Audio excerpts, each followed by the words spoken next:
love you. Tuhan Yesus, kami mengasihi-Mu. Terimalah cinta kasih kami yang gak sempurna, tapi dari hati yang berusaha dan mau sungguh-sungguh. We love you dari keluarga Saat Teduh. Sampaikan sabdamu, Bapa yang baik, Gembala yang baik. Beritakan apa yang ada di dalam isi hati Tuhan. Berikan hamba-Mu kemampuan untuk menyampaikan. Tutup bungkus dengan darah Yesus. Sembunyikan di balik salib-Mu selalu. Dalam nama Yesus, amin. Puji Tuhan, praise the Lord. Ambil Alkitab dan catatan. Kita belajar satu kalimat ini. Allah itu baik. God is good all the time. All the time, God is good. Ayo kita mulai dulu dengan mengisi kalimat ya. Kalau saya berhenti, Anda yang ucapkan. Sekalipun saya nggak bisa dengarkan dengan telinga jasmani, tapi dengan telinga hati dan iman saya bisa dengarkan Anda dalam hadirat Tuhan. God is good all the time.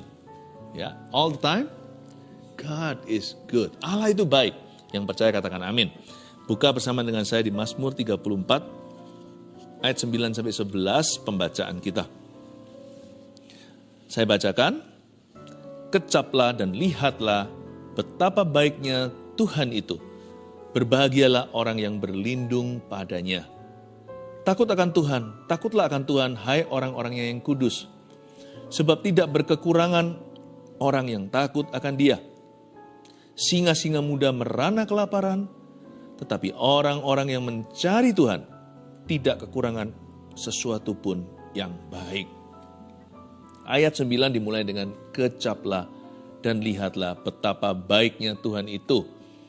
Ini kecaplah ya, bukan kecap. Berarti dilarang testing-testing untuk coba-coba. Ini kecap manis atau asin. Kecaplah di sini artinya nggak boleh sampling maksud saya. Nggak boleh sampling, nggak boleh coba-coba maksud saya. Tapi tasting boleh. Taste and see that the Lord is good dalam bahasa Inggrisnya. Kita tasting itu berarti kita bukan mencoba, tapi kita menikmati rasanya. Kebaikan Tuhan itu seperti fine dining sorgawi.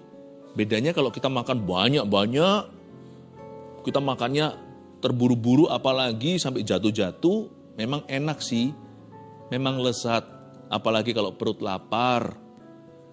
Nah setelah kita beraktivitas berat, lalu kita dihidangkan di depan makanan yang enak-enak, kita mau segera santap. Itu satu cara untuk makan dan menikmati hidangan. Tetapi tentunya kita nggak pelan-pelan merasakan bahwa makanan itu sebenarnya ada asin manis, ada asamnya, enak sekali. Tapi pokoknya mau keburu-buru buat perut kenyang. Itu bukanlah kecaplah. Kecaplah itu bukan makan lamban, tapi dirasakan satu persatu, setiap flavor, setiap rasanya. Asinnya lebih asin, manisnya lebih manis, asamnya lebih asam, pahitnya pun indah. Kecaplah dan lihatlah betapa baiknya Tuhan itu. Kalau kita telusuri satu persatu, kebaikan Tuhan itu 1001 rasa. Melalui segala musim kehidupan kita nggak bisa sangkali kalau kita mau jujur hati. God is good, not sometimes. Allah itu baik bukan kadang-kadang. Bahkan juga bukan seringkali. Allah itu baik setiap kali. God is good all the time. Kecaplah dan lihatlah betapa baiknya Tuhan itu. Tapi seringkali kita jatuh dalam pencobaan untuk merasakan yang belum kita punya. Kita iri hati lalu mengeluh sama Tuhan. Kok aku belum punya ini, aku belum punya itu. Atau yang kita rasakan hanyalah yang buruk-buruk saja, yang gak enak.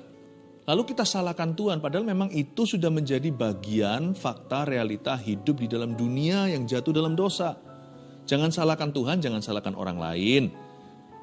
Dunia ini jatuh dalam dosa karena Adam dan Hawa, juga karena kita. Kita sama dengan Adam, kita juga jatuh di dalam dosa. Jadi sudahlah, terimalah fakta realita bahwa hidup ini banyak derita. Tapi nggak perlu dirasa, nggak perlu dirasa-rasa, penderitaan pun sudah kerasa. Yang perlu kita rasakan adalah kebaikan Tuhan. Kecaplah dan lihatlah itu berarti juga akuilah dengan mulutmu. Pengakuan iman, God is good. Kalau kita nggak punya lagi alasan untuk memuji, kan sudah ada lagu yang jadi, tinggal nyanyi. Waktu hati saya berat, saya nyanyikan lagu, mungkin lirik ke satu, masuk ke refnya atau ke chorus, ulang lagi kedua, ketiga, saya belum rasa apa-apa. Tapi kalau saya terus meresapi hadirat Allah, 10-15 menit kemudian, terasa seperti hati saya mulai melayang. Itu bukan fly ya, itu bukan feeling melulu atau perasaan belaka. Sungguh-sungguh hati kita tuh diangkat masuk ke hadirat Allah. Gak jarang waktu hati saya berat, ketika saya letih lesu dan berbeban berat, bisa jadi di kilometer tertentu dalam hadirat itu, di menit keberapa itu saya burst into tears. Langsung menangis sejadi-jadinya. Bukan karena saya cengeng, tapi karena saya terjamah. Kecaplah dan lihatlah itu berarti kita sengaja kiblatnya itu ke arah kebaikan Tuhan. Jangan kita itu hitung susahnya. Kita akui kebaikannya. Kalau nggak bisa lagi kreatif, ngomong sejujurnya Tuhan, aku terima kasih karena itu, aku terima kasih karena ini. Nyanyikan aja lagu yang sudah ada. Kalau kita sendiri nggak kuat nyanyi, setel aja lagu itu di depan kita.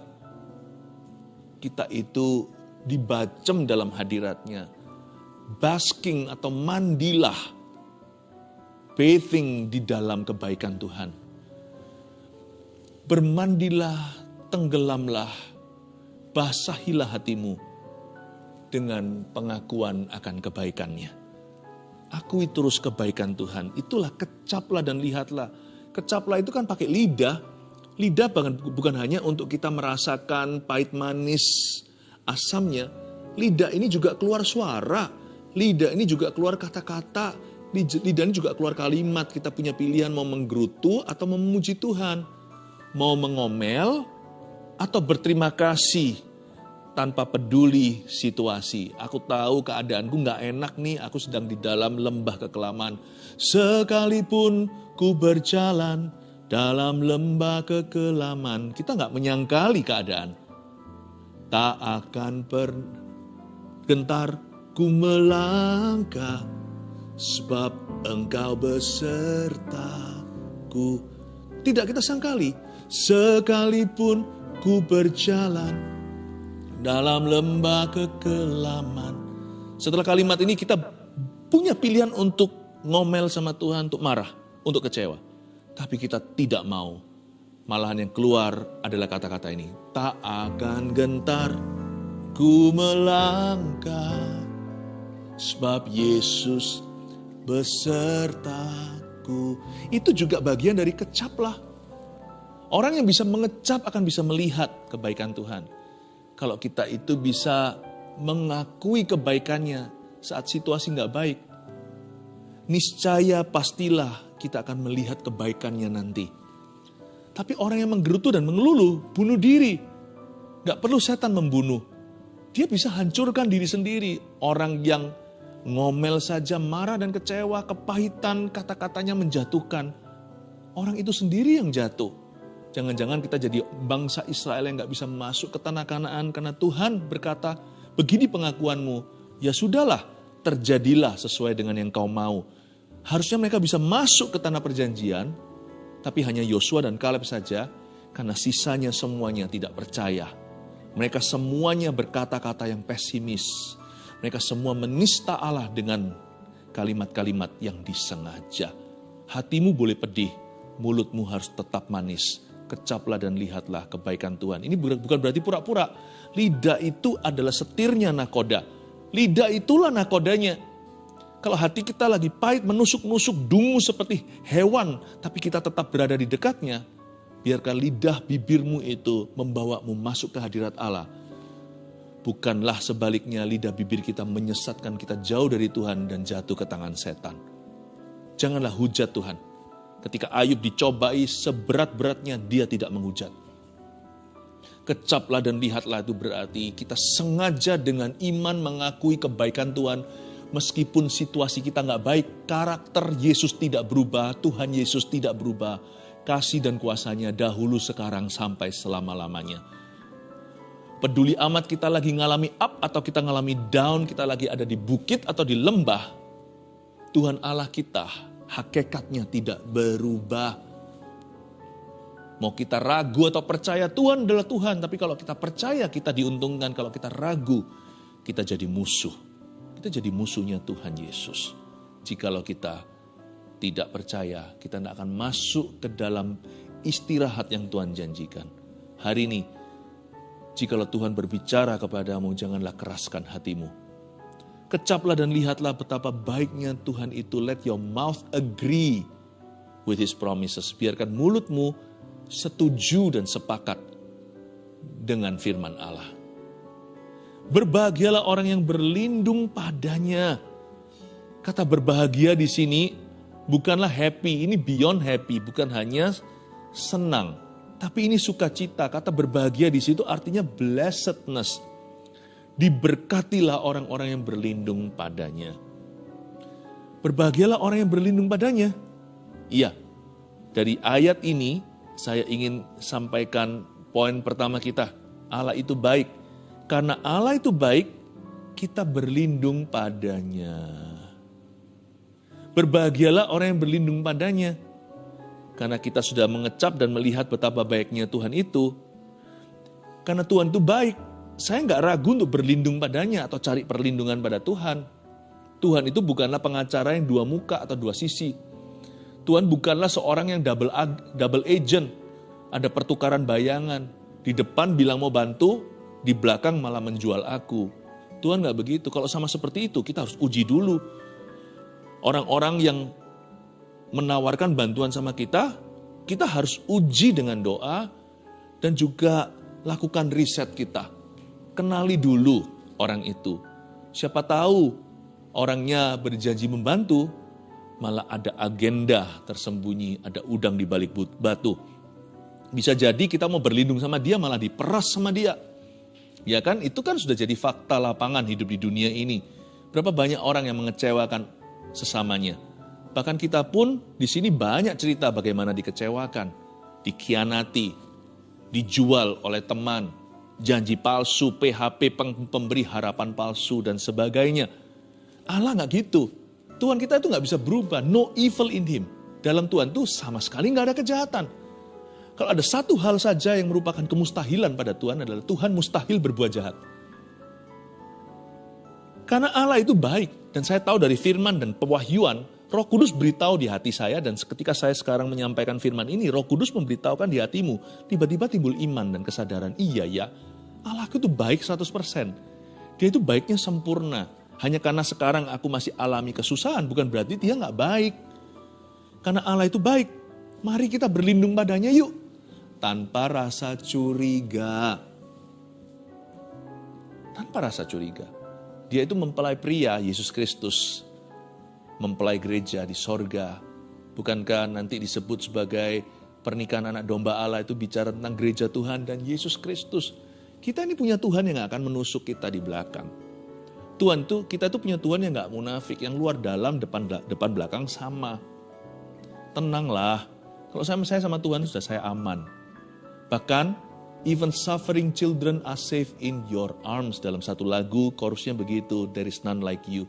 Bahkan, anak-anak kecil yang menderita, yang sakit, anak-anak kecil yang lemah pun aman di tangan Tuhan. Tuhan tidak akan lecehkan. Bahkan seorang wanita Samaria yang 5 tuh cowoknya, Yesus sendirian ada di sumur Samaria itu. Yesus tidak berlaku tidak sopan. Malah Yesus suruh panggil suaminya. Dan Yesus tahu pria yang sekarang sama dia itu bukan suaminya. Yesus berkata, akulah dia, akulah Mesias. Dan perempuan itu sujud. Dan dia lari ke kampungnya cerita, aku ketemu sama sang juru selamat. Kalau kamu minum dari aku, kamu tidak akan haus lagi. Yesus tidak eksploitasi. Yesus tidak manipulasi, tidak minta airnya. Sama sekali Yesus nggak minum dari airnya. Yesus malah nawarkan air yang nggak kelihatan. Perempuan itu merasa dihargai, dihormati. Biasanya semua laki selalu ada maunya sama dia. Saya beritahu ya, kalau wanita ini punya 5 cowok, berarti dia pasti cantik. Perempuan ini pasti menggoda. Tapi even perempuan kayak gitu aman di dekat Tuhan. Tuhan kita itu murni, Tuhan kita itu suci. Tuhan kita itu kudus. anak kecil, wanita, semua aman pada Tuhan. Masa saya nggak bisa percayakan hidup saya? Jikalau Tuhan itu berada di dalam satu ruangan dengan perempuan Samaria itu atau dengan seorang anak kecil, mereka akan Tuhan lindungi. Tuhan akan mengasihi mereka. Tuhan akan menghargai mereka, bahkan menghormati apa yang merupakan kebebasan orang itu, harga diri orang itu, masa depan orang itu, perasaan orang itu. Tuhan itu menghargainya. Tahu nggak, kita tuh punya Allah yang pribadinya kayak gitu. Makanya itu saya nggak berani serahkan anak saya pada ilah lain kecuali Yesus Kristus. Kalau anak Daud, anak Abraham ribuan tahun kemudian aja dipelihara Israel itu. Sampai sekarang Tuhan lindungi hanya karena punya janji sama kakek buyut mereka. Anakku lebih baik milik Yesus. Hidup saya juga. Karena Allah itu baik, kita bisa berlindung padanya. Kenapa kita ragu-ragu, kenapa kita curiga? Nanti kalau dekat sama Tuhan nanti diambil semua. Nanti kalau saya serahkan bisnis saya pada Tuhan, nanti saya disuruh jadi pendeta atau disuruh jual seluruh harta saya, dikasihkan ke orang miskin. Aduh, curiga itu udah gak musimnya. Itu curiga adalah dosa zamannya Adam dan Hawa, itu di Taman Eden. Udah waktunya kita move on ya, mengenal Tuhan sesungguhnya. Jangan percaya ular yang berbicara ke dalam hati dan benakmu itu. There is no one, tidak ada satupun pribadi di bumi maupun di sorga, sesudah maupun sebelum ciptaan dunia, dari kekal sampai kekal selamanya, yang bisa dipercaya Yesus Kristus Tuhan kita. Makanya kenapa orang Kristen anak Tuhan harus punya rasa aman? Karena Yesus Tuhannya. Bayangin kalau kita punya Yesus sebagai Tuhan kita nggak bisa punya rasa aman, itu kan keterlaluan. Coba bayangkan kalau bapakmu dan bapakku itu adalah bapak kami yang di dalam sorga, itu kita masih nggak punya rasa aman. Padahal dia sudah berjanji burung pipit di udara dia pelihara, bunga di padang dia hiasin. Makanya kita yang keterlaluan. Bukan Tuhan kurang berjanji, atau Tuhan kurang tepati janji. Hanya karena segala sesuatu belum terjadi sesuai dengan waktumu dan waktuku, semua indah pada waktunya. Doesn't mean, bukan berarti bahwa dia tidak setia. Cuman kita jangan memaksa. Kita harus tahu dulu bahwa kita ini nggak tahu segala sesuatu. Bahkan boleh dikatakan kita manusia itu nggak tahu apa-apa. Makanya kita nggak boleh SKSB.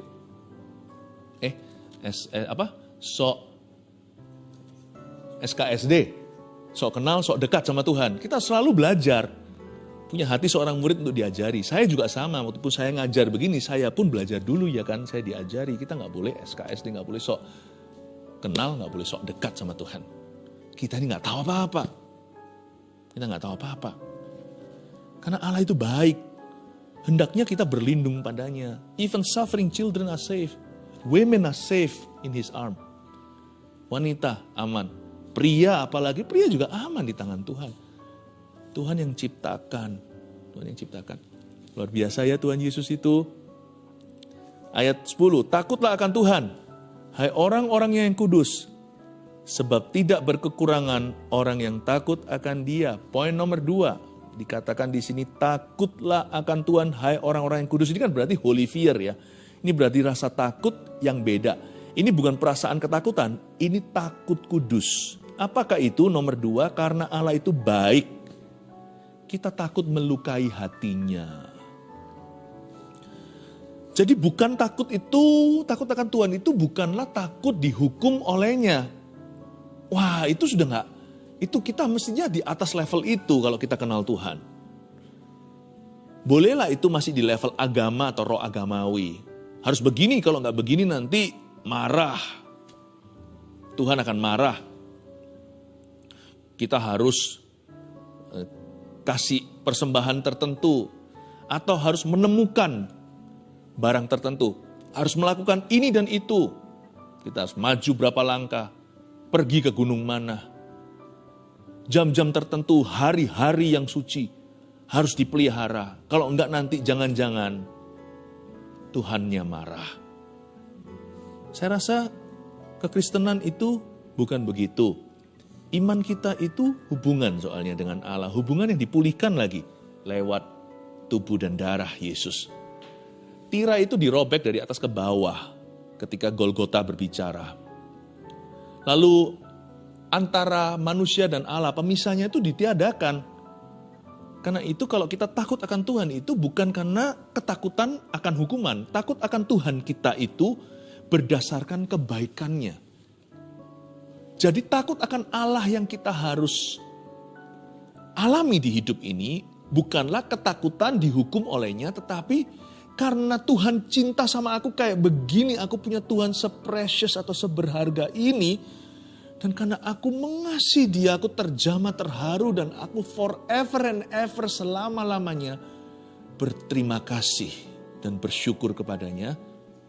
Aku takut melukai hatinya. Takutlah akan Tuhan, bukan berhenti di kata takutlah. Hai orang-orang yang kudus. Bukan takutlah akan Tuhan, hai orang-orang yang dipenjara. Atau hai para terdakwa. Bukanlah takutlah akan Tuhan, hai orang-orangnya yang bersalah. Tapi takutlah akan Tuhan, hai orang-orangnya yang kudus sudah lepas dari hukuman. Takutlah akan Tuhan, His holy people. Ini holy fear. Ini ketakutan untuk melukai seorang yang kita kasih. Saya tidak mau pukul anak-anak saya pakai kekerasan dalam rumah tangga, baik anak maupun istri, bukan karena saya takut pada hukum yang ada. Bukan karena saya takut nanti saya akan ditangkap polisi. Bukan karena saya takut akan dipenjara, karena di negara saya ada hukum dan ini adalah di negara saya ada hukum, ada hukuman dari pemerintah. Puji Tuhan, itu semua perlu untuk orang-orang jahat. Supaya mereka ada rasa takut akan Tuhan, mereka takut pada hukum di negeri. Tapi kita yang sudah diangkat Tuhan naik levelnya, bukan lagi takut hukuman, tapi masuk ke hukum kasih. Saya tidak pukul anak-anak saya tidak melakukan kekerasan dalam rumah tangga, bukan karena saya takut semua itu, tapi karena saya cinta, karena saya sayang sama mereka, saya takut melukai mereka. Seperti waktu pertama kali gendong bayi, saya masih ingat, saya hati-hati karena saya bukan suster yang pengalaman. Apalagi waktu anak pertama, anak kedua pun setelah selang berapa tahun harus belajar lagi, lalu bertahun-tahun pula anak saya ketiga. Saya harus hati-hati. Saya gemetar. Bukan karena takut dimarah sama dokter atau susternya. Saya gemetar karena rasa memilikinya. Saya gemetar karena ini anakku, ini bayi yang begitu indah. Yang ku gendong sebagai pria kan kita gak jago beginian.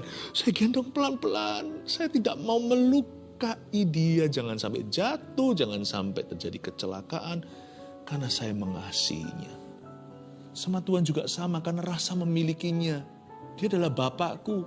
Kalau kita punya orang tua yang sudah lanjut usia, kita tuntun pelan-pelan. Kita pegangnya pun pelan-pelan. Bicara pelan-pelan. Karena kita takut untuk menyentak atau mengejutkan atau membuat orang tua kita kaget.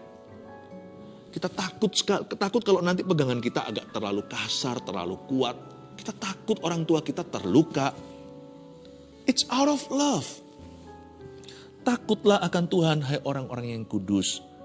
Terakhir ayat 11, singa-singa muda merana kelaparan. Tetapi orang-orang yang mencari Tuhan tidak kekurangan sesuatu pun yang baik. Kata orang-orang yang mencari Tuhan di situ adalah bahasa doa. Tidak kekurangan sesuatu yang baik, Mazmur 23 ayat 1 bunyinya, Tuhan adalah gembalaku, takkan kekurangan aku. Takkan kekurangan aku itu bukan berarti kita gak punya kebutuhan apalagi keinginan. Tapi poinnya sederhana. Poin nomor 3, karena Allah itu baik, kita tidak kecewa dengan jawaban doa. Kalau kita berdoa alias mencari Tuhan, kita percayakan jawaban doanya sama Tuhan. Kita boleh terus berdoa tidak jenuh, atau berdoa hingga sesuatu terjadi boleh, tapi ujung doa itu harus bisa menerima dan berserah apapun jawabannya. Jikalau jawabannya adalah ya, puji Tuhan. Jikalau jawabannya adalah tidak, tetap puji Tuhan. Tuhan memberi, Tuhan mengambil, terpujilah nama Tuhan. Jikalau jawabannya menunggu, tetap puji Tuhan. nanti-nantikanlah Tuhan. Ujung doa itu harus berserah. Kita boleh berusaha dalam doa, kita doa sekencang-kencangnya. Jangan gampang menyerah. Berserah itu bukan gampang menyerah. Berserah itu bisa menerima apa yang kita nggak bisa ubah. Doa, di dalam doa yang sesungguhnya ada hikmat untuk bisa menerima apa yang kita bisa ubahkan, kita bisa doakan. Tapi juga harus bisa menerima apa yang kita nggak bisa ubahkan kalau memang Tuhan sudah final keputusannya. Asal hati kita tuh tahu bahwa God knows what's best for me. Tuhan tuh tahu apa yang terbaik untuk aku. Pokoknya kalau jawaban doa itu dari Tuhan ya. Baik itu iya atau jangan. Atau tunggu sekalian. Saya percaya yang dari Tuhan itu terbaik. Karena Tuhan paling ngerti apa yang terbaik bagi saya. Pokoknya dari Tuhan itu adalah terbaik. Saya nggak boleh iri sama orang lain. Dan saya juga tidak boleh menentukan. Kalau Tuhan sudah ketok palu atas hidup saya, Tuhan maunya begitu, saya sudah berusaha berdoa sekencang-kencangnya. Kadang-kadang kita berdoa sungguh-sungguh, awan segumpal tangan itu muncul. Elia berdoa, lalu hujan setelah 3,5 tahun. Masa paceklik yang luar biasa atau kering kerontang. Untung Elia nggak berhenti di angka nomor 3, nomor 5. Dia teruskan 7 kali dia berdoa sampai terjadi sesuatu. Lihat tuh, berserah bukan berarti gampang menyerah. Tapi Daud ketika berdoa untuk anak pertamanya dengan Batsheba, dia seharian gak makan, gak cukur, gak mandi, tabur debu, koyakan baju, sampai semua pegawainya takut kalau dia begini. Sampai besok dia berdoa usahakan ketika anak itu, janin itu dalam kandungan mengalami permasalahan. Dia doa supaya janin itu diselamatkan, lahirnya normal. Setelah dia paksakan diri demikian rupa, mati anaknya. Semua doanya gak dikabulkan. Pegawainya berkata, waduh celaka nih kalau raja tadi aja anaknya masih sakit, itu janin bermasalah, dia doanya begini. Sekarang kalau sudah mati, siapa berani beritahu sama dia anaknya sudah tiada? Jangan-jangan raja bisa mencelakakan dirinya. Raja bisa lakukan sesuatu yang bodoh dan gegabah. Enggak tuh, Daud langsung mandi, urap wajah, makan. Setelah dia mendapatkan kabar buruk itu, dia berkata, apa boleh buat? Aku sudah berusaha. Kalau Tuhan memutuskan anak itu harus kembali kepadanya, aku hanya bisa menerima keputusan Allah. Semua orang pegawainya garu-garu kepala. Kok bisa gini raja? Hari itu mereka belajar dari seorang nabi, seorang yang hatinya berkenan pada Tuhan. Dia tahu bahwa imannya sudah sempurna untuk anak itu. Tapi keputusan Tuhan daulat, iman sempurna pun tak bisa ubahkan. Karena Allah itu baik. Daud gak kecewa sama jawaban doa Tuhan. Jawaban doa Tuhan pada saat itu adalah anak itu dicabut nyawanya. Itu kakaknya Salomo. Tahun depannya dapat Salomo. Berkat Tuhan itu yang terbaik, sekalipun berkat itu kadang-kadang terselubung. Jadi jangan sampai kita itu marah. Namun demikian, janganlah kita gampang menyerah. Oleh karena itu saya sarankan apapun jawaban Tuhan, bersyukurlah. Dan juga jangan takut beriman ya. Jangan takut berharap. Dan hati harus divaksin tidak takut kecewa. Saya jadi orang berani minta sama Tuhan. Kerohanian saya itu begini. Saya bukan orang yang sungkan pelin-pelan formalitas sama Tuhan Yesus. Kalau saya minta sesuatu, karena saya tahu firman. Bukan berarti saya tahu seluruh isi Alkitab dan mahir. Tapi saya itu dibimbing oleh pelita ini. Ini adalah pelita kakiku. Jadi saya nggak mungkin minta sesuatu yang gila. Saya nggak mungkin meminta sesuatu yang salah. Enggak. Tapi waktu saya meminta sesuatu ada di dalam batas-batas firman Allah, saya berani loh. Saya orangnya kalau sama Tuhan tuh nggak basa-basi. Saya ngomong apa adanya, Lord I need this, I want this. Saya akan ngomong terus terang. Karena sama Tuhan saya nggak punya rasa sungkan. Karena dia adalah Bapak aku. Kalau nggak minta sama Tuhan, masa minta sama tetangga? Saya nggak takut beriman orangnya. Saya nggak takut berharap secara spesifik sama Tuhan. Tapi ada satu lagi rahasianya. Saya tetap pegang pewahyuan bahwa Allah itu baik. Jadi saya harus selalu ready, 100% harus senantiasa siap apapun jawabannya. Hati saya sudah divaksin anti kecewa. Karena fondasi saya minta itu, percaya dulu Allah itu baik. Apapun ujungnya jawaban Tuhan itu yang terbaik. Berkatnya tidak pernah salah dalam kehidupan saya. Gak bisa kecewa. Gak bisa, gak pernah, gak akan kecewa. Kalau kita punya pewahyuan yang benar, Allah itu baik. Rohani kita akan kuat. Doa kita akan berani. Dan hidup kita akan senantiasa stabil sampai Tuhan datang atau sampai kita mati. Allah itu baik 1, 2, 3 poinnya apa aja? Karena Allah itu baik, kita berlindung padanya. Jangan curiga ya. 2, karena Allah itu baik, kita takut melukai hatinya. 3, karena Allah itu baik, kita tidak kecewa dengan jawaban doa. Saya harap kita semua hari ini diberkati.